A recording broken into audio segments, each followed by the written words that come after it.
Work. Welcome to the network, everybody.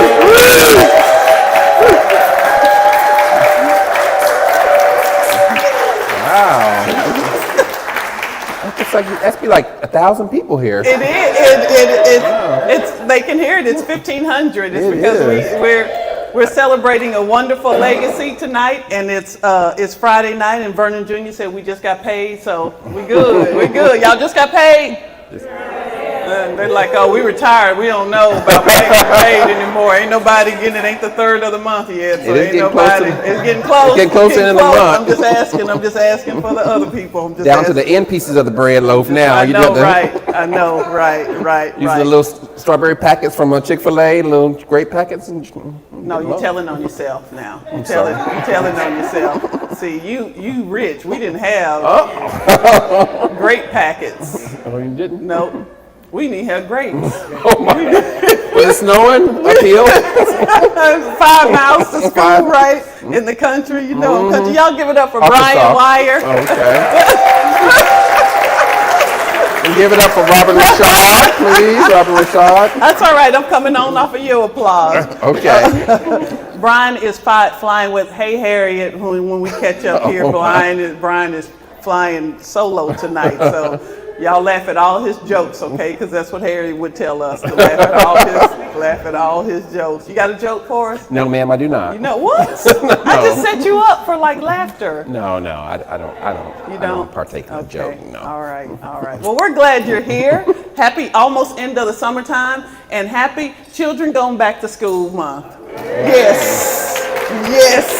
Children going to college month, yes. Out your house month, yes. What's your little one? What's your little one? We're not talking about the little one. Okay. Y'all know I got a 2-year-old with me, but his Gigi is here, so we got some Gigi. relief. Yes. Thank you, Gigi. All the grandparents know, his Gigi is here, so we got some. Yeah, he got 3 of us in the house to rule now. Yeah, it's not our house; it's the 2-year-old's house. Yeah, it's and if anybody wants them, we'll drop and deliver. We'll drop with applesauce. We buy applesauce in industrial case now. I heard he like ribs too, though. He loves ribs. Loves Blue Dot. Yes. He has gotten around to all the restaurants. Yes. He would have been here tonight had he not. He's visiting with his sister who's out of the NICU, so he's so he would have been here tonight, running all y'all crazy. I'm just saying, telling, making you run. My sister done lost 12 pounds since we can't get in the car without them running to the end of the driveway. I can imagine. Like, let's run. Yeah. So what? Did y'all have grandchildren yet? Oh no grandchildren at all. Why are you sweating when I say that? I'm sorry. Well, we hoping one day. Okay, all right. If you want to practice, let me know. I can bring them over.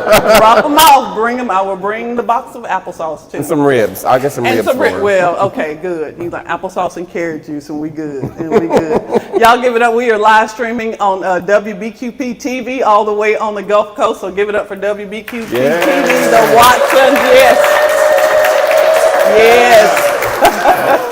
Been in this community. I know, they can't see our camera doing behind that. They've been in this community for 30 plus years, so we are grateful to them for their partnership. And then we have to give it up for our wonderful production director. Has he been elevated? Director, definitely. Our production director, Lord Rashad.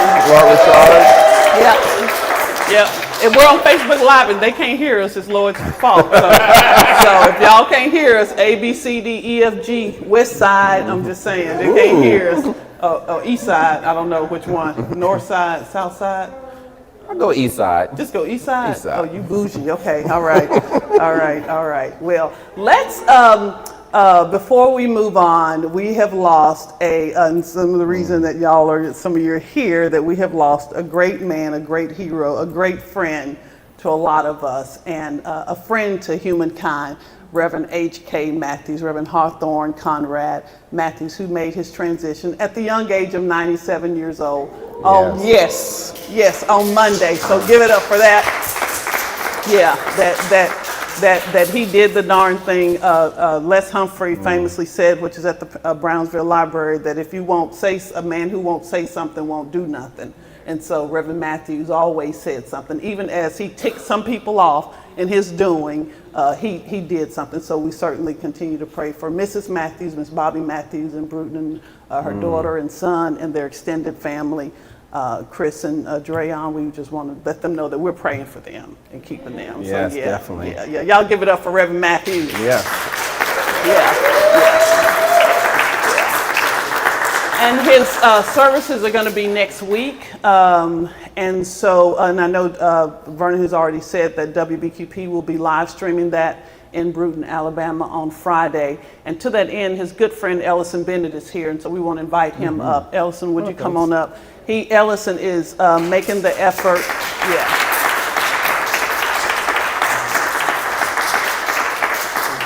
He is making the effort to stay right there, Brian, because you're going to have to pick up your microphone. Okay. Yeah. So this way here. Look that way. The camera. Get a little closer to Robin. yeah, I took a bath.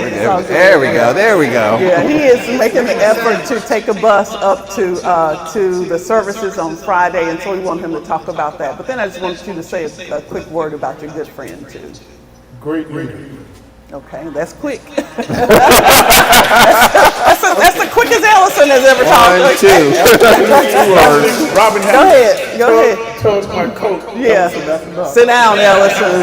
But thank you all. The National Movement for Civil and Human Rights, Reverend Matthews served as president for about 5 years. So the board chairman, Dr. Ruby Moon, who's based out of Rockville, Maryland, I had notified her of his passing, and she said, Ellison, what about seniors and people who want to attend the funeral? Have there been any plans? I said, well, okay. So we reserved a bus, a Good Time Tour bus, that would leave Pensacola 8 a.m. on the 29th, that's next Friday, and go up to the service. You'll have time to spend with the family at the repast. So I need all of you to help get the word out. The round trip fare is only $12.50, which equals out to $28 a person. So what I told Robert Hill earlier today, I'm going to sponsor 3 seats for the first 3 senior citizens that want to ride the bus. They will not have to worry about the $28. So what do people need to do? By 5 p.m. on Monday, they need to call my number, 850-207-8483, and I'll come to them to pick up the $28. So by 5 p.m. on Monday, we can fill the 45 passenger bus. And Mrs. Matthews said, thank you, thank you, thank you. Mm-hmm. That's it. Ellison, our chamber will add 4 tickets that's yours too as well. Oh, wonderful. We'll take care of that. Add 4 more free ones. We'll cover 4 seats. Okay, so that's 7 seats paid for. Wonderful. Thank you. Yeah, Got that's it. wonderful. So, And that's for senior citizens. It's for how Ellison want to do it. Okay, all right. We just want to make sure that you Yes, bring your Ellison. ID. I'm just trying to cover the bases, because some people will be saying all of a sudden I'm 55 plus, oh, I don't know what a senior citizen is. I'm 25, so I don't know. Yep. What, We'll cover okay, it. all right. and one of the things that stick out in my mind, Reverend Matthews always said, have enough courage to do the right thing at the right time. Mm-hmm. And he had that. Yeah. Thank you. Yeah. Thank you, Ellison. Thank you, you. Ellison. And we're continuing to pray for you too, because we know that was your good friend. And so they were, as we say in the country, they were road dogs, y'all. They were. Reverend Matthews was driving now. I'm just saying Ellison wasn't driving. Reverend Matthews was driving, Ellison was sleeping. But so you was the road cat, huh? You wasn't a road dog, you was a road cat. El was taking a cat nap, but it's good. They were friends in the struggle, and so we're grateful for that. Yeah. So speaking of heroes, I'm gonna just say one of my good friends. I know all y'all good friends, but let's give it up for Miss Ora Wills is here. Yes. They can't see her on camera, but her work in literature and in African American writing and capturing that in the Angela, what was the Mirabal award that she would do for Mirror Award, that she would do, because she said we give a lot of awards to sports students in sports, but we want to give them to the creative arts. And so she started that, and she took students down to, was always at the Sanger Theater, always took, to the Nutcracker, yep. I saw the Nutcracker, I think 4 or 5 times because of Orwell. So it's like, you want a chaperone? Yes, I do. I want a chaperone. I want to I want to see the Nutcracker 12 more times. Yes. So y'all give it up for Miss Orwell. Yes. We're so excited that she's here. And through the African American Heritage Society, she was the editor of the When Black Folks Was Colored book series. I think they have 5 or 6 books, and so she put that great work in. Wonderful. So yeah, just a lot of heroes. That's why I think it's important to meet people, you know, and know people, because you never know who you touch. I'm just touching you. When you win that $700 million, you won't forget your friends. Okay, I'm just saying. I'm just saying. Amazed by this beautiful crowd we have out here. Yes, I'm just looking around. 1,500 people. Yes. I'm waving to folks in the 3rd row up there. Okay. How How y'all doing up there? All right. If you seeing somebody up there, we're gonna talk later. If you seeing somebody. And so, speaking of folks who are here, we have Renee Perry. Y'all are going to hear from Tom Garner shortly, but she on your table there. She's East Hill Edible Gardening. She keeps my garden good, good edible food. Yes, thank you, Belinda. Thank you. Edible? You know my garden. Is it edible? Edible. Edible. Okay. See, not those kind of edibles, Renee, right? Not those kind of edibles. We're just trying to. Brian is getting a little bit too excited over here. These are the legal edibles. Okay, I'm just making sure. No, you getting a little bit too close. Let me get a crowd going. Crowd come out to it. They gonna be talking about, do you take a Venmo? Do you take Venmo for this? But you have the card there. She's at the Palafox Market and take her classes as well. So make sure, and then meet her. Renee, raise your hand over there. Y'all make sure. Renee. She has been one of our special guests up here as well, and so we appreciate. That's my friend. I just put up with her husband. That's my friend. That's my friend. Her husband's my twin. Y'all will see later when he comes up. You're like, who is who? And so, do you want to talk about these, and then we'll talk about Pink in the City? Yeah, I'll give a quick update.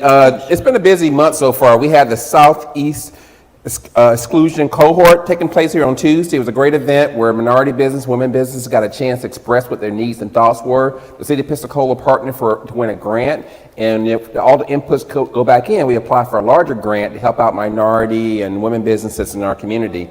We had our joint chamber event take place on Thursday with the Greater Pensacola Chamber at Jade's venue. She's a minority female business owner over on Mobile Highway. Had a beautiful venue there, great turnout for that. Went to the Brownsville ribbon cutting, and Robin did an amazing job as announcee at the Brownsville ribbon cutting. It's just it's a beautiful facility. If you get a chance, go walk through it. 5,000 books, computers, a wonderful upstairs area. And Robin did an amazing job emceeing and hosting and coordinating all the details to get the folks to speak. So great job, Robin. I did all that, and then my 2-year-old little nephew was in the picture. I said, how you get in the picture? That's the way it works. That's the way it works, right? That's the way it. He was holding a little puppy too, so I really appealed to everybody. That was cuteness. And then we had the EPA conversation in black and white that we were involved with the chamber. Dr. LaSharon Wiley, as always, hosted that event. John Peacock taking questions and, with Ernest and Dickie Appleyard. Ernest did an amazing job in telling and transparently sharing his life and his story to the crowd. Can you say his real name though? It's Ernest Dawson, but his real name. Sexy Chocolate, is that? Oh, I don't see, I missed it, so was I not supposed to say that on the air? I'm sorry. Dr. Wiley's my friend, so, you know, we don't. You can say Sexy Chocolate, but I'm not calling Ernest Sexy Chocolate. I heard about his football days, and I ain't taking on Ernest for nothing. If you eat those edibles, you can say Sexy Chocolate. If you eat those edibles, you be going, hey, Sexy Chocolate. No, I will not.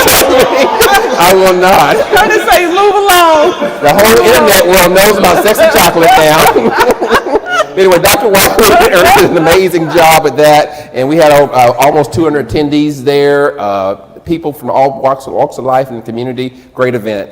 I also attended the Truth for Youth Back to School event. That was an amazing, the performers that presented, the choir, the praise dancers, it was a phenomenal event. And thank you, Brownsville Community Center, for taking over that, Chris. I know you was very responsible for that. It's a great event that took place with that one.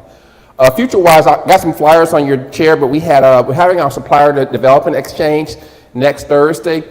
Mr. Watson is going to be there helping the family record it. But what it is, where the state of Florida brings in the purchasing managers here to Pensacola, and they get a chance to do business with them. So if you're a small business or individual who wants to network, come out and see those purchasing tables. We're going to have over 28 different tables there with the city, the county, school district, and then also about 15 tables from the state of Tallahassee there. Wow. Great chance to get a chance to show your business to them and then them learn from them as well. To show the diversity in the business? Yes, ma'am, show the diversity in the business, and they definitely strive to work with small business and minority business. It's a great event. We have about 250 people registered so far, over 27 tables. Folks come in sometimes from Miami, Texas, Louisiana to be part of that event, so please attend. We've got some flyers for you. We also have the United Way annual celebration taking place. I'm the new board chair for United Way, and we're having our annual celebration taking place September the 5th. It's going to be a great event. $25, it covers your lunch. You'll see awards given out, and you get a recap of what United Way has done the entire year. So I encourage everyone to come on out to Sanders, and I have the flyers here to hand out for you later. And Lloyd definitely wanted me to mention this as well. We have the Civicon, Building Vibrant Communities. We have the flyers for this too to hand out as well after we finish here, but this is a 3-day event taking place on September the 23rd through 25th, and it's building vibrant communities together across America. So we'll be able to hand these flyers out for you. It's it's similar to Entrecom, but it's made more to a civic engagement. And Lloyd mentioned but Lloyd mentioned also that there's some scholarships and some sponsorships available to help reduce the cost of the event. So please feel free to contact Lloyd and myself. We could give you some codes to help reduce the cost for attending that event. Good. And I'm happy to have Christian Wagley is here, who is one of the starters, founders, bringing people behind Civicon, those civic conversations. So happy to see him here.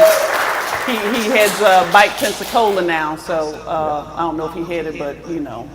Anyway, that's Christian, y'all. So that's kind of a quick rundown of some past events and also what we got coming forward in the future. Good. We're going to put some fun in this party here, so I'm going to ask Miss Grace Marshall to come up. Her son. You about your I want you to say. Oh, you're going to sing? Is that what you said? No, I'm not. No, you're not. Oh. I was like, I know you're beautiful, but you got this talent too here. No, I don't. So we have a wonderful event coming up. How you doing? August 31st. That she's got. Oh, you got fans. Look at her. She's like, hey, how you doing? I know. Hello, everyone. We're gonna sit down, Brian. Go ahead, Miss Grace. Go ahead. I got that. Oh! If you want to learn how to do boots on the I believe her. I'm taking the application. Go ahead. Oh, my wife's not here. I'm here to promote a Labor Day jazz concert, August the 31st at the Brownsville Community Center. It's featuring J.J. Severino. He's from New York. Antoine Knight is a great saxophone artist. I happen to know him very well. That's my son. Costello is a jazz artist. She's from Los Angeles. It's going to be an awesome show. Tickets are going very fast. We don't have any more VIP tickets, but we do have regular tickets available. So if you'd like to purchase one, I have tickets with me tonight, but I will give you a flyer if you want to use a QR code to purchase your ticket that way. I appreciate your support very much. Looking forward to seeing you, and again, if you want to learn how to do boots on the ground before that night, just see me. Wait a minute. Here, pop this. Go ahead. So, yeah, you're on TV. Oh, yeah. We can't take that back. You good? I got to fan myself now. Our viewership just went up like 10,000 people looking at that. That's right. We got edible, sexy chocolate, and boots on the ground. We just, we got it on now. What's your cell phone number if I can put it on the air for you? Hey. No matchmaking here now. Tell us after, though. Tell us after. What, she said 850 777 9311. Y'all know the number. I really hope that's nobody's number that we if it is Brian Wire with the Chamber of Commerce. Trying to increase our viewership. Well, you just did. They're going to call you. All right. 6345789. 634. You can call me anytime. Okay, we're gonna ask how you know that number. We ain't gonna ask how you. I'm gonna tell Miss Mary. I'm gonna tell her. How you know that number? Call the Blues Hounds, right? Blues Hounds. All right. So as we get ready to transition, do we have any first-time visitors here? First-time visitors. We got some first-time visitors here. Stand on up, please. First-time visitors, please stand. Huh? Oh, we got some. This is like church. Y'all ain't got to say nothing but to. He bought his new jacket, y'all. Look at him. He said, "I'm gonna come dressed up. I'm gonna come dressed up." Where you from? Molino Cantonment? Where? Okay. All right. Welcome back. Welcome back. Y'all make sure to meet him now. And that's my fine, smart sister over there, Lori. Now. Oh, Lori. Gigi. That's Gigi. I'm just gonna tell you, look at her from the front, because if you have a turnaround, you won't leave. That's all I'm gonna say. Oh my. That's all I'm gonna say. Okay. That's all I'm gonna tell y'all about the joke that Daddy used to say. When she come in the house, Daddy said, "You get in 5 minutes or your butt get in." So that's the. So yeah. So she fine and single. That's all I'm gonna say. We just gone from G to PG-13 now. We're getting up there. We're getting our ratings. Listen, we grown. Our ratings. We grown. We got 1,501. Now you almost at the library. You almost said a little word there. I did. But we had all the politicians there. So yeah, it was okay. you did good holding back. It was all right. You did good holding back. It was all right. Well, listen. Thank y'all for coming out. What do you call those first timers? Oh, we call them. You call them. I call them. What do we call our first timers? Virgins. Thank you. Welcome, virgins. We're glad you're here. Plaid virgins, Dallas virgins. We're glad you're here. And thank whoever invited y'all. So in all seriousness, thank y'all for this has been 12 years, and so we are so grateful. Many of our special guests are here. Dr. Wiley, the Brooks are here. As I mentioned, Renee, we've had so many who have already been in this seat and have been blessing us. And so thank y'all so much. Dr. Winborn, thank y'all so much for just what you impart in us every single month. Kay Mitchell is here, has been my co-host. So thank y'all so much. Give them a hand, because we do this together. The door. We do this together. And the dwarf, and the dwarf. Nisi was saying she missed Reverend Powell because she had to bring the cart over by herself today. But we're all in this together, and so we just keep remembering the Powell family. And so especially because that was Nisi's good friend. Reverend Powell was, So all right, let's give away let's in this segment and give away some good things. We've got some business cards. Do we have business cards? Okay. Yay. All right, bring it on. We ain't got time to wait on them. They should have already got it in. We giving away grown folks juice over here. Well, actually, the money is better. Wait, don't hold the money up now. Wait a minute. We don't tell them about the money yet. No, All right. I can hold it. I'll hold it. All right, Pull. Dr. Winburn, why don't you go ahead and pull us 1, 2. If I pull out mine, I'm gonna put it back. I got that book already. Okay. That's one. One more. We got a bottle of wine and a book for John Switzer. Oh. John Switzer, come on, and Dr. LaSharon Wiley. And you get a book and a wine there. drink, so I'm gonna donate the wine to somebody else. Okay, well, just And I already have the book. Just for the purpose, come on and get it. You ain't got to tell me all that, John. Get the book and the wine. Come on up here and get in the camera so they can see you won. You're getting both of the book and the wine. One or both? Both. Okay. You get both. Yeah. Okay. Yeah. Yeah. Yeah. Come on. They gonna get a picture of y'all here. Come on, Brian. We're gonna stay in.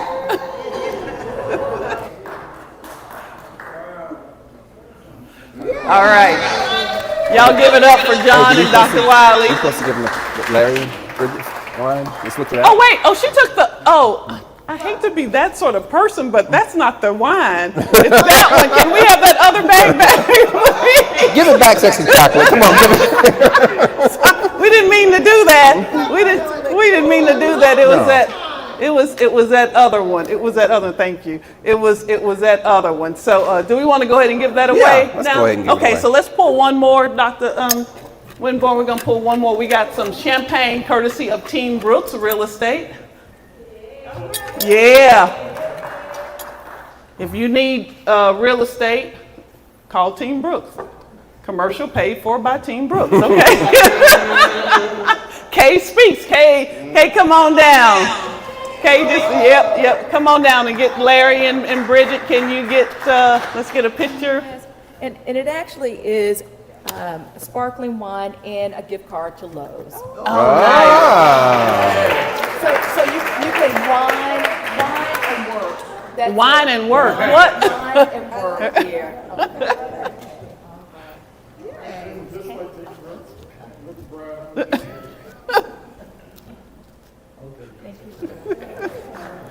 Thank you, Larry and Bridget. Thank y'all. All righty. Let me get Tom and Clarissa to come on up as we transition. Can you put that there? And we've got one more announcement here that I will do. Clarissa, I'm going to get you to sit here in the middle. See if I can do this here. Oh, my Lord, have mercy. I got to put my glasses on. I know. So this is, you're a virgin, we're not talking yet, Saturday, September 20th, and we'll post this as well, where them queens at. I like this is brunch, sisterhood, and breakthroughs, women's empowerment brunch, and then on Saturday, October 4th. So CK Mitchell, K, raise your hand over there, CK, but you want to get together with women and have powerful moments. This is a really good opportunity at 1216 North 9th Avenue. There at Tracy's and Tommy's place. All righty. We're going to transition. I'm going to sit over here. I'm going to have you sit here. Or do you want us to do the microphone at? Okay. The right side? Oh, I forgot Pink in the City. No, is that Pink in the City? Oh, yeah, that please. too, yes. So we Yes. need to do Pink in the City too. I totally forgot. You're going to sit there, Tom. Yeah, Bridget, come on up and do that while I'm trying to get settled here. We have two other announcements that I totally forgot about. We're having fun tonight, boy. Go ahead, and no, you got it. You can do the Pink in the City. Yeah, go ahead. Keep going. Keep rolling. So I wanted to share that the African American Heritage Society is doing their 35th anniversary gala on Saturday, November 15th. Okay. And it's featuring super fine dandies. And it's a nod to, I'm reading the flyer, it's a nod to the meticulously vibrant style and culturally rich legacy of African American male fashion. And the check-in is at 5 p.m., dinner's at 6 p.m., and it's going to be at the Hilton Garden Inn. It is a black tie affair, and tickets are for a $100 donation. And I do have to add a plug to say my husband, Larry Brooks, is one of those super fine dandies. But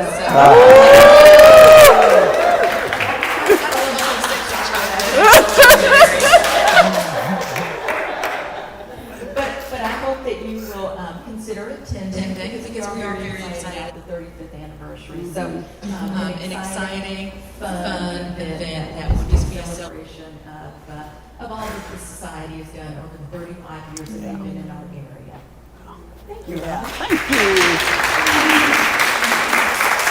And I'm going to hold Pink in the City till the end, just so we can make sure. But I do want to, since you're talking about the African American Heritage Society, we have Juanita Scott here, who's one of the founders, one of the presidents, who's the board president there too. So that legacy is rich here. I will we have Pink in the City that's coming up September 13th, and some of us need to be bailed out of the proverbial shark deal, so saving lives and raising funds. Dr. Winborn is one. Team Brooks is one. So Lori has envelopes. Miss Miss Grace Marshall is part of Dr. Winborn, so y'all can put money in the envelope over there. It goes to a good cause. So make sure to see any one of us for that. Any amount is appreciated. Is that okay, Miss Grace? Any amount's appreciated. Okay, good. Okay. What them dollars at? Okay, all right, let's stop. Okay. Y'all ready? Well, all right, welcome to the Pensacola Network show. Hey. Yes! We still ain't got no money for extra production assistance, so that's how we do it. That's how we do it. It's coming. That's right. After 12 years, it's coming. So the terms that they've been resonating in my head today are troublemaker, rabble-rouser, and agitator. Okay. Troublemaker, rabble-rouser, and agitator. And then I saw an interview where Reverend Matthew said, those terms have been in my head, and I saw an interview where Reverend Matthew said, it's good to be an agitator, because if you think about it, in the washing machine, the agitator is the thing that gets those clothes clean, that gets the dirt out. So he said he is proud to be an agitator. So again, y'all give it up for Reverend H.K. Matthews and his legacy. Absolutely. Yeah. And today, as we lost him to this world on Monday, I was having a conversation with Tom, I think on Tuesday. He said, why don't you have a panel on Reverend Matthews and talk about his legacy? And that had been kind of hitting around, but when he said a panel, I said, okay. And so we could have Dr. Wiley could talk, and Juanita could talk, certainly Oral Wills could talk, and so many other you can talk about his legacy here. So I have two people here who can do just that just as well. To my left here is Clarissa Shumo, who is one of Reverend Matthews' mentees. She has known him for years, but I guess officially became a mentee in 2014. At the young age of, how old was he in 2014? 12 years ago, 80-something? I was going to say, my son's the mathematician. And I'm still mentoring. Yes. So y'all welcome Clarissa Shumo. She is a community activist, a political force, and does great work across the state on behalf of people. So we're really excited to have her here. And then to her left is my twin. I told y'all you wouldn't be able to tell us apart except for Clarissa's in the middle. My twin, my good friend, Tom Garner. Tom is a fellow historian, an archaeologist, as I said, a good friend, and he's a good friend to Reverend Matthews. Tom is the one who penned the letter in the News Journal to challenge the white community to remove the Confederate memorial. And because of his good friend, Reverend Matthews, they got together, and that came down in large part because of their efforts. So that's who Tom Garner is. So give it up for Tom Garner. You're looking at me like, what? I know you want to say something. He can't wait to get their microphone. He can't wait to get the microphone. So we're going to talk about this whole idea of how you continue the legacy to fight for all. Because here we have this physical presence gone. The fight is still very necessary. And you heard Brian say, I'm not going to pick on Brian, but you heard Brian say that without the state has changed it from supplier.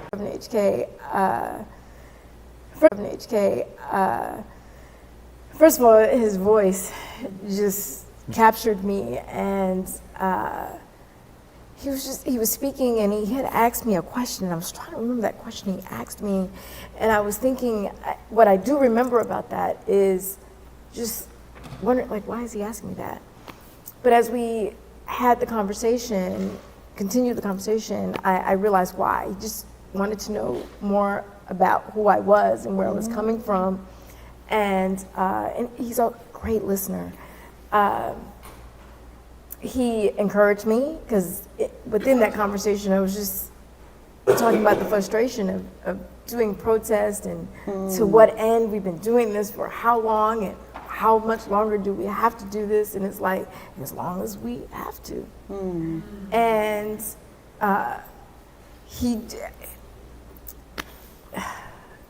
he just made you really articulate your why. And because it's so important, I have to say it's so important to every so often check in with yourself for your why you do what you do, why you run yourself ragged sometimes, and do things that you don't know if you're really being heard or if you're making an impact. But if you know your why, you know your compass, you know you're doing the right thing, yeah, you're going to continue on and you will make a difference in your way. And if I could just be a quarter of what HK has been and has done, I'm satisfied. But it is about, there's so many injustices, and it's about advocacy. Everyone needs an advocate, be it for health, be it in the school system, what have you, just every walks of life, you need advocacy. And that's what he was. It didn't matter what the situation was, he was there. And he came over to Pensacola. It blows my mind in his 80s as well as in his 90s. I mean, he was, I think one of the last times he was in Pensacola, and Ellison could confirm, I want to say it was last year's Juneteenth. Oh, yeah. He was still driving, y'all. And I mean, and because he believed in what he was doing, and he was making a difference, and people did listen. And that wisdom, I mean, he really loved people. Like, I remember that because it was down at where Adoration and all, and he was sitting outside, and I said, and we were doing readings inside. Mamie Hickson had gotten some of us together to read stories around Juneteenth, but just particular stories. And so he was sitting outside in front of the church. I said, Rev Matthews, why don't you come in? He said, well, people want to come up and talk to me. He didn't want to come in and deny the public that opportunity. It wasn't, they want to meet me. It was like they just wanted to come up and talk. So that you said that listening. Yeah. Yes. Yeah. And he never denied anyone. He never denied that. Yeah. didn't. Yeah. I was about to sit out in that hot sun. I was like, don't nobody want to talk to me. I'm going inside. But he wanted to remain, touchable. Tom, what do you remember about first meeting or hearing about Reverend Matthews? Well, first thing I'll say is that, H.K. Matthews is worthy of our tears. I mean, he really is. I mean, Yes. what an incredible man. I've cried a few tears over the last few months. And what I'll say about the Confederate monument was, I wrote and said the Confederate monument should be taken down, but I don't want to take credit where it's not due. Lots and lots of people pushed for that monument to come down long before I stepped up. The thing I got in trouble for was revealing that the community... Agitator. I'm troublemaker is the one. By the way, that what was the other one? The rabble rouser. Rabble rouser. Oh, rabble rouser. Yeah. That one goes way back because he was called rabble rouser when I was a kid. I mean, he earned that one. Wow. The rabble rouser. I asked somebody a couple of years ago who was in his 80s, a white Pensacolian, and I said, "Do you ever know Reverend H.K. Matthews?" And the first word out of his mouth was rabble rouser. Long history. And it wasn't said in a positive way. Well, those are the three names I could say that he was called that I could say in public. Yeah.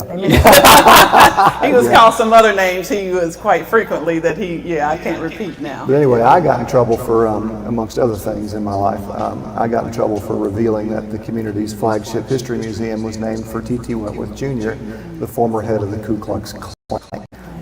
You're just not supposed to talk about that stuff. And so, anyway. I met HK in 2019, but I knew about him long before that. I knew about HK, when I was a kid and a young teenager. And I told him this. First time I met him, a friend of mine was going to go up and see him. And I thought to myself for a long time, I need to go see Reverend Matthews. I knew he was up in Bruton somewhere, and I could probably have found him. And then I thought, he's probably got all kind of people pestering him. He doesn't need me to pester him too. And so I didn't do it for a long time, and I regret that. But finally in 2019, a filmmaker friend of mine was going to go up and see HK. And I tagged along. And during that conversation, I asked him, I said, Reverend Matthews, can I tell you a story? And he said, yeah. And I said, I was brought up to hate you. And I was. And I told him how when I was a kid and a young teenager, that every time he was in the newspaper or on the TV, on Channel 3 News, my father, who was a terrible racist, would cuss him.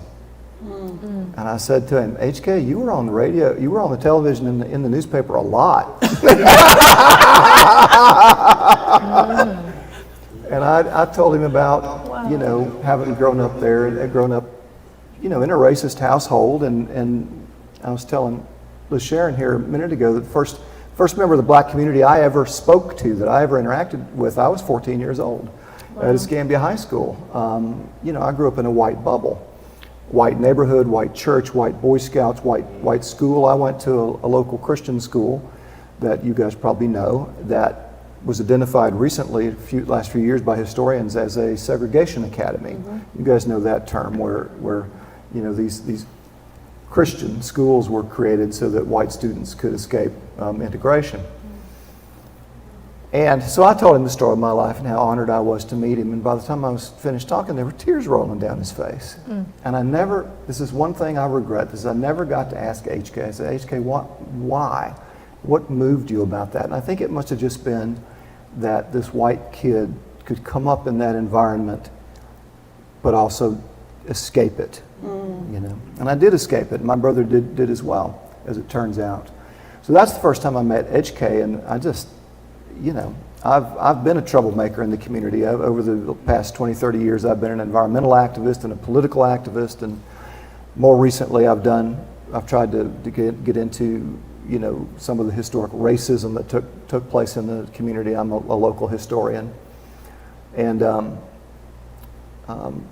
I know what it is. I have a friend that did some environmental activism with me, and he would talk about how to be a good activist, you got to stick your head above the bushes. But if you stick your head above the bushes, you're liable to get shot at. And I have metaphorically been shot at a few times. People have not been nice to me for some of the things I've done and said.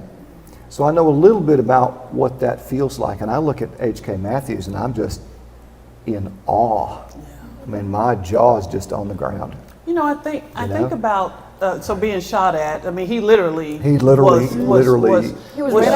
ran out of town. Yeah. But there is this whole thing that people don't like you, don't like. So even people who you were working towards, didn't necessarily like you. So both of you are in this field. How do you keep pushing through? So we had this great figure of a man, and he talked about. If you don't have his book, Victory After the Fall, that after the fall, he talks about his alcoholism and his early life, and how Reverend W.C. Dobbins, in his words, awoke the sleeping giant. And if you read that, Dr. Wiley wrote her dissertation on him. And so he talks about that. And so you come from this place of hurt or disengagement or whatever, and then you're working towards something, and then people are mad at you, or they're maybe they're not shooting at you, shooting bullets, but they're maybe shooting words at you, or shooting no opportunities at you. No, you can't get this job because we know who you are. You can't keep this job, or you can't move forward in this. You can't live in this community. How do you work through that as an activist to continue that legacy when people are literally, trying to keep you down? Well, one of the things, what comes to mind, and he is Reverend H.K., yeah. His relationship with God, that is key, and it is important. It is important to take some time, and you've got to be in prayer. There have been times I would talk to him just about some of the things I dealt with and the frustrations. When I moved back to Pensacola, some I worked on Capitol Hill, decided that I needed to go home and pour into my community, and you would think I'd be welcomed back with open arms, and that was not the case. And not always, not with everyone. And so that was hurtful. And so I, struggled with trying to figure out, well, where am I supposed to be? What am I supposed to do? That type of thing. And I met him at a great time because I was thinking about leaving. Oh, wow. And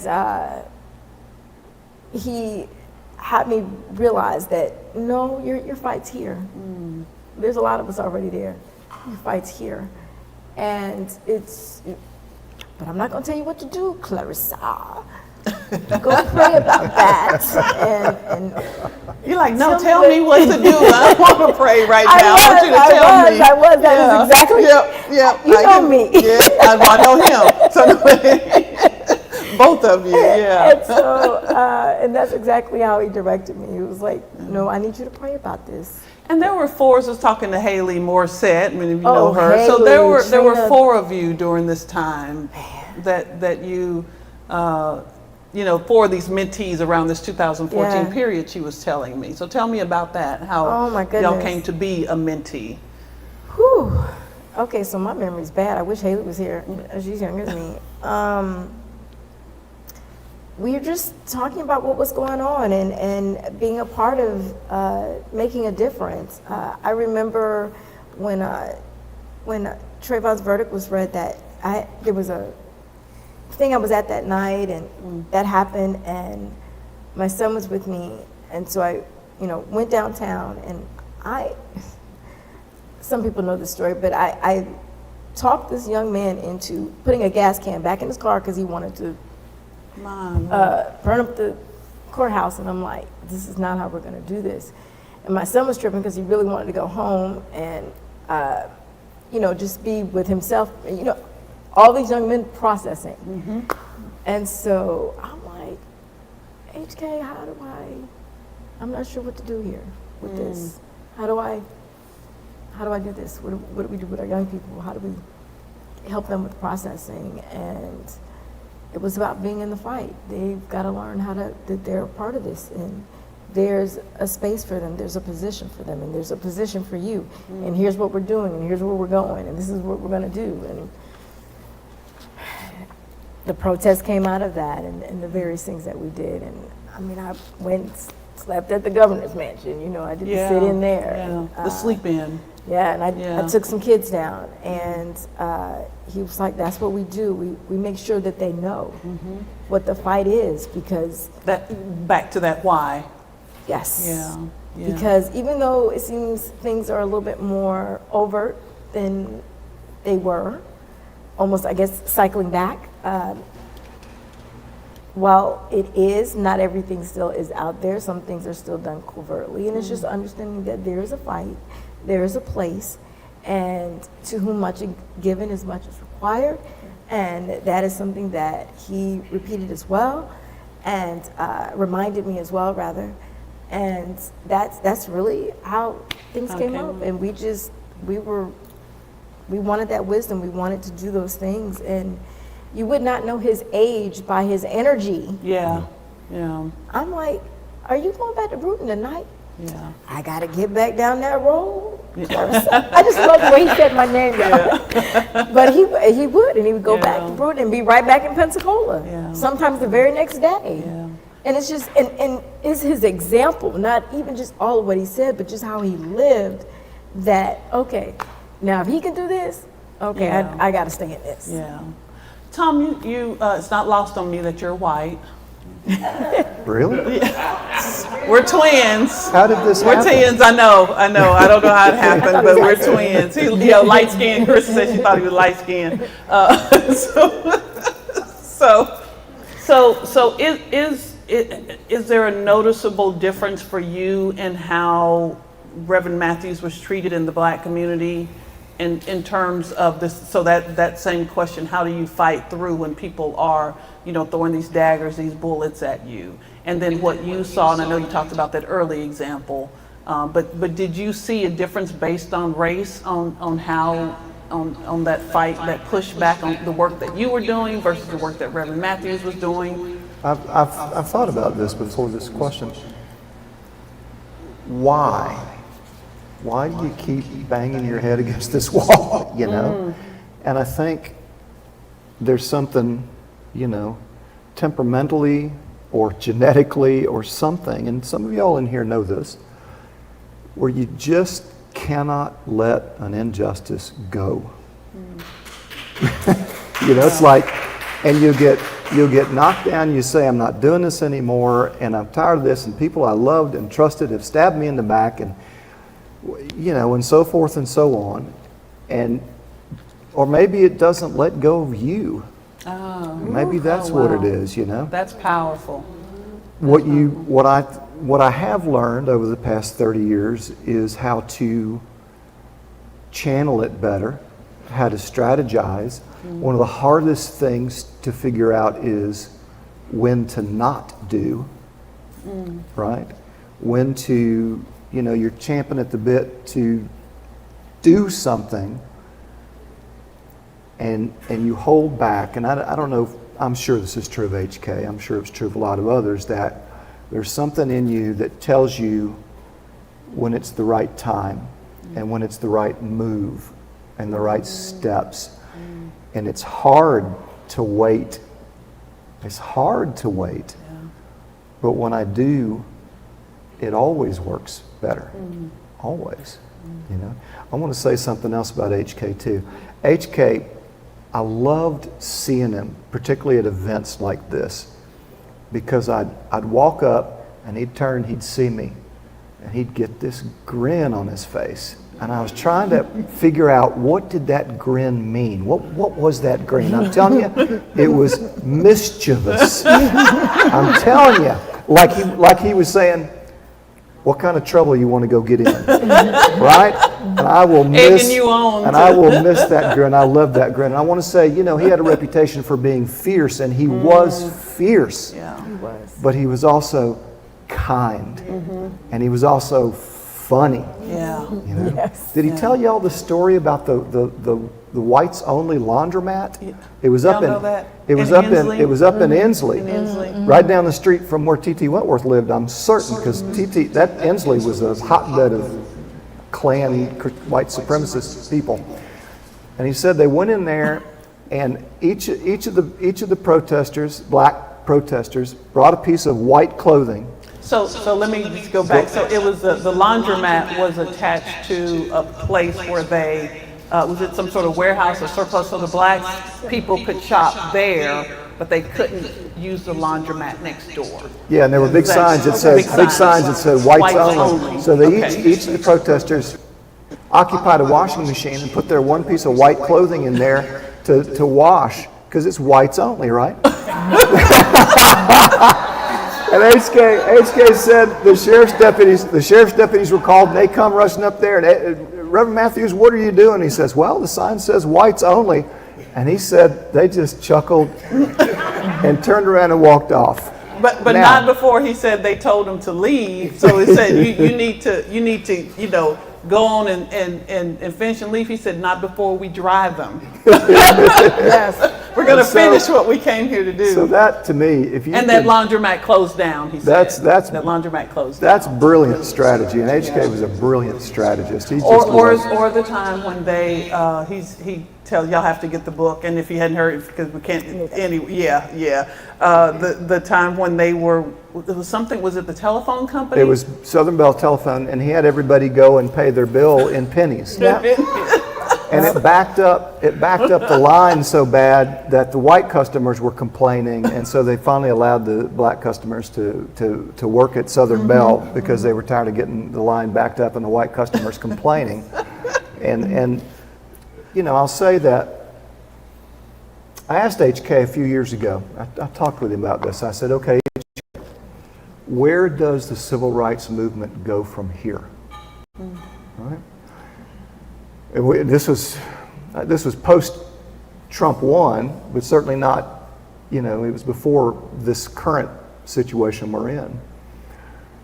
And obviously a lot of progress had been made since 1960, when the first sit-ins were here in Pensacola. but there's still systemic racism bad. There's still targeting of members of the black community by law enforcement. There's still, so there's a lot of progress, but a lot to still be done. And I asked him, what's next? What's the next step? And I'll be honest with you, he was kind of at a loss. We talked about it. He was kind of at a loss. One thing he suggested was he didn't know how to get young members of the black community involved, because he'd worked extensively with the young community in the 60s and 70s through the NAACP Youth Council and so forth. And I thought about that conversation because it was a real question, because I was like stymied as well.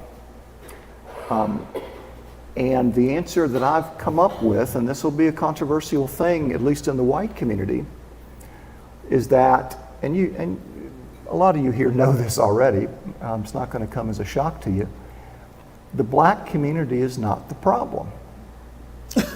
No. Right? And from agencies and from whatever other source is well deserved, right? Well deserved, because of what was done historically. Historically, the white community abused the black community. Here in Pensacola, and I can give you example after example after example, we could run down the whole thing, but also nationally as well. And so somehow, I think the next step is we have to somehow figure out how to disabuse enough of the white community. You're not going to get everybody, but enough of the white community of the notion that the black community is cheating, right? That they'll quit voting for these con men and charlatans, right? These liars. I think that's the task at hand next. I think, look, I've been up in people's faces before. I mean, I'm not afraid to get active, but I think you can only go so far. I think the black community can only go so far alone. I think you can only go so far with marches and sit-ins and protests, and they've been very effective and have produced tremendous change. But at some point, we've got to get enough of the white community on board, not just as allies, not just as folks that pat you on the back and say, I love what you're doing, keep going, but actually are informed about what's going on, The injury, hang on. I need to stop you. That's why we're twins. I need to stop you. Lloyd, I'm sorry. I know, right? Go How do you ahead. do People this? apologize to Lloyd, him how all do the you do time. this? It's all right. They can't see him on camera. You'll be all right. Go ahead. So it occurs to me that that you have this age. So Clarissa and I are, Clarissa and these young ladies are of a certain age. 25? And so, well, yeah, that's why I took myself out. They're of a certain age. Hush up, sexy chocolate. And so you have young people who are doing this, the ones who, when Trayvon Martin happened, the Dream Defenders, is that how the Dream Defenders, one of the ways that the Dream Defenders came, you saw this whole, swarm is not the best word, this huge population of young African Americans and young white Americans and young of everybody in between coming together. Because, as you said, Trayvon was their age. So you saw yourself in that. And so the putting on the hoodies, the Skittles, the tea, they were identifying with that. So I think that it is necessary to have all of those different actions. Because Tom, you and I are in the same age range. At our age, we ain't trying to march. But Clarissa with her good knees, can march, right? so you need all of those things. You are, as I am, a writer. And so you need people in those different spheres. And I think that's what one of the lessons of Reverend Matthews that he taught us, whatever your lane is, to do justice in that lane, to keep doing that thing. But what I would say to that is you're right, but to me, there's a missing piece that has not ever been part of the equation, particularly locally. The white community in mass as a whole has not stood up. Just hasn't happened. Not here. I know, And I think it has to, And it's just a matter of numbers. This community's population is about 25% black and about 75% white. It's just a matter of numbers. Well, your letter went directly, Clarissa, I want you to chime in here. Your letter went directly to that. Yeah. to Yeah. talking to. It was to, you didn't say dear white people like the series, but that was Well, that but I it was did close. say in the letter Yeah. that it's folks like me. Yeah. You know, we have to stand up and acknowledge that what has happened historically to the black community is not black history, it's white history. Right? It's my history. And there's a way to make those statements that is not, you know, you want to be productive in it. There's a way to make those statements that a segment of the white community will listen to. Sure.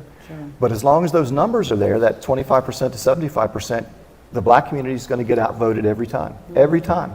You have to have a certain amount of the white community solidly on board, not just on the sidelines rooting, but standing up and being aware of this. And I've got some ideas about how to do that. I'm sure others do as well. But that's been Well, you and Clarissa need to exchange well, numbers. that's been a missing piece. That's been a missing piece of the equation. Go ahead, Well, go ahead, Go ahead. Clarissa. Here, So- take- Okay. Critical thinking skills is something lacking. I'm sorry. Critical thinking skills is something that's lacking amongst just the population, and I do think that's something that's in part what needs to be addressed, because I do believe, white or black, when you're able to really think for yourself and look at something that's being said to really to realize if it's true or not, knowing history, bringing civics back, because I think knowledge is a part of it, and the empathy. I feel like, okay, so you were saying earlier about, I think you were 14 before you met or was around anybody black. I think it does start with relationships, and I think it is important that as we are talking to our friends, our white friends, that we're actually having those tough conversations. I'm one of those, I've never been one to bite my tongue, and won't ever be. It's a blessing and a curse. First of all, I'm a horrible liar, it shows on my face, so I'm just gonna be honest. But, you know, just having those tough conversations, because I feel like a part of it is they don't want to hate themselves. Because I've had to ask white people who were like really into the Confederate flag, is that when your history started? Oh. And such a brief period of time, like, make it make sense. And I've actually had a couple of white people like stop and really think about what I've said. Like, I've actually had one who I had never thought about that. So what if you can't meet every white person on earth? Well, you so I can. just, I just Yeah. think about Reverend Matthews and still doing that work, and he was fighting for some people who didn't like him. A friend said if Reverend Matthew loved everybody, but if you didn't like him, he probably didn't like you back. So that human side of him, right? He loved you, but he probably didn't like you back. He's still working for you. Yes. So that, and that, you know, that it's about relationships. Why do you have to meet everybody to love them, to give them a chance? Why is that? And I just don't believe we're going to meet how many ever I mean, you billions do of have to people touch. on the No. earth. I'm just saying we all have our part, and I think it's important that we are having those conversations, and I think it's important that we are challenging the injustices, as well as understand, okay, there's some things out here that's targeted towards us, but baby, you're about to get affected by this Yeah. as well. Yeah. Those eggs are hot, not just for me, they're hot for you as well. That's You know what I'm saying? Yeah. And so it's important to understand that we're all touched by it. And really just be honest about how if we're talking about America, right? How this country started, history, again, it's important to really know your history and what you are being proud of and your patriotism and all of that. I mean, you want people to like who they are and this, that, and the other, but hey, none of us are perfect. Yeah. You know, we say that, but do we really mean it? Because we're, you know, a lot of times being authentic or being taking ownership of our actions, sometimes we don't want to do that as individuals as well as a race or a group of people. So I think that's part of what needs to happen, and understand that, I mean, we really are all in this together. I mean, we got to take care of the earth. I don't understand people that don't want to take care of the environment. I don't understand when you talk about global warming and all that. Look, this is messing up for everybody. So you denying what you see happening doesn't change it. Like, make it make sense. So, I mean, well, let's I'm not gonna no, I want to open it up for questions. mental This has health as been well, yeah. and everybody, therapy, my advocate for, and because what is it about not wanting to face the real truth? What's hard about that? Well, I think in part, and I think Tom touched on this, it's perhaps a little bit of internalized oppression. You don't want to look at, as his father is cussing the TV, you don't want to look at your proverbial mirror, right? So your father's cussing somebody else instead of looking at himself and saying, what is it in me that makes me cuss at the TV? I get you said cussing, right? You said cussing. He cussed him, yeah. So let me end this portion because I want to make sure the audience gets an opportunity to share, to question.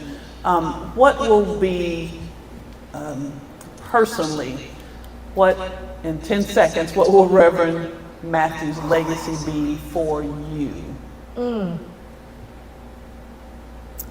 Just continue. Put the mic Oh, I'm sorry. Just to continue until there's nothing left in me. That's what I'm here to do. And that's what he literally did to the end. And when we went to go see him about 3 weeks ago, and Commissioner May had him cracking up, but it was about the fight, and it was about what we've done, what he's done, and how just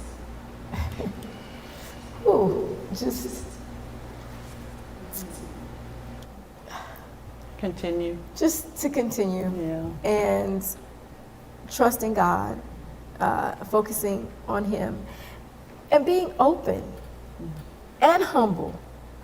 Because if there's anything, I mean, he was just who he was. I don't care where we were, what we were doing, he was always him. Yeah. And I've seen him in different places, and he's him, and he's open, and there's something about his energy, his spirit, that people want to come talk to him, white, red, green, it didn't matter. Yeah. And he was open to that. And to me, that's part of the shift. It's your energy, it's what you bring. Yeah. So you may not necessarily touch a person, have a conversation always, but just walking in the room and just who you are and just being you can cause the shift. Yeah. So just being that shift. Yeah. HK told me the story one time about being in Mississippi. He did some civil rights work in Mississippi as well. He said he was in the car coming back to Pensacola from Mississippi one time, and up ahead on the highway he saw the Ku Klux Klan. And they were stretched up, lined across the road in their full robes and hoods, and they were going to stop him and do, you can imagine. And I said to him, "Well, what did you do?" And he said, "I kept going." And he went right through them, and they scattered. And so I think that's the lesson of H.K. Matthews. You keep going. I mean, I look at, pretty bad stuff happened to me. But, people being mean to me, and I'd lost a job over some of this, and I've had some stuff happen. And you wonder, you expose the Ku Klux Klan, even the Klan of the 1920s. Are you going to get a brick through your windshield? Or are you going to do whatever, But you think about HK, he had his front window shot out 3 times. He was arrested 35 times. He was sent to the penitentiary. He was lied about. He lost his family. He lost his home. He was driven from Pensacola. This man was a genius. Did you guys know that H.K. Matthews was a genius? I'm telling you, this man was a genius. Could have done anything and been anything. And he told me, he said, if he could have been anything, he'd like to have been an attorney, and he would have been a good one. Yes. But he put his talent to great use in another way. Yeah. And he told me the story of after he had been arrested that final time on the trumped up felony charges, that he could not get a job in this community. Nobody would hire him. And he went to an ally, someone that supported him and supported the movement said, will you give me a job as a janitor? And he couldn't get a job as a janitor, this genius. And he was driven out of town. So I just picture him, he said he had a pink, like Thunderbird or Fairlane something, Ford it was a Fairlane. Ford Fairlane pink. Yeah. And I picture him driving out of this community for the last time, and the pain that must have been, having lost everything. And I think, well, if he can do that, I can do what I'm doing, you know? Absolutely. That's the lesson to me. Yeah. The continuum and keep going. Yeah. Don't run nobody over, y'all, but the keep. Well, if it's, the keep going. if the Klan is going to be there in their robes, I don't know, maybe you run them over. I don't know, they're kind of asking for that. I'll tell you what to do off camera. I'll tell you what to do off camera. Please join me in thanking Clarissa Shumo.